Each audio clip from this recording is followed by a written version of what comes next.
If Mistplay deactivates your account, your points, active games, and reward access can all get locked at the same time. The fastest fix depends on why the account was flagged. By the end of this, you'll know the common reasons Mistplay disables accounts and what you can do to recover yours. Here's the direct answer. Mistplay usually deactivates accounts for policy triggers. That can include VPN use, duplicate accounts, suspicious reward activity, location mismatches, or breaking device rules. The first thing to do is check your email. Mistplay usually sends a notice explaining the reason. That message matters because the fix is different depending on the trigger.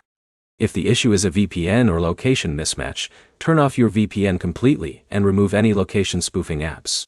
Then reopen Mistplay and try logging in again. Mistplay uses device and region tracking, so if your IP says one country and your account says another, that can flag the account. If the issue is multiple accounts, stop using all but one. Mistplay generally expects one account per person and device. If you created a second account to restart progress or claim new user bonuses, that can cause a deactivation. The next step is support.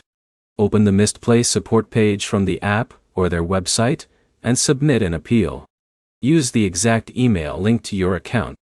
Include your username, device model, and the date you noticed the deactivation. Be specific.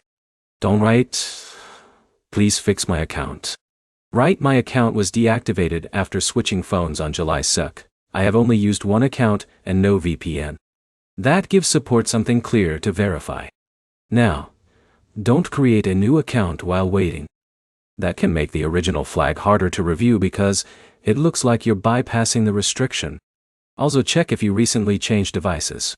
Moving to a new phone, factory resetting, or restoring backups can sometimes trigger fraud checks because Mistplay sees it as a new install environment. If that happened, mention it in your appeal. If Mistplay confirms a permanent ban for policy violations, there usually isn't a bypass. At that point, the only option is waiting for their final review. Quick recap. Check the deactivation email first. Remove VPNs and duplicate accounts. Send one detailed appeal using your original account email. Your next step is simple. Open your Mistplay email right now and match the reason to the fix you just heard. If this helped, like the video and subscribe for more Mistplay fixes, tracking guides, and reward troubleshooting.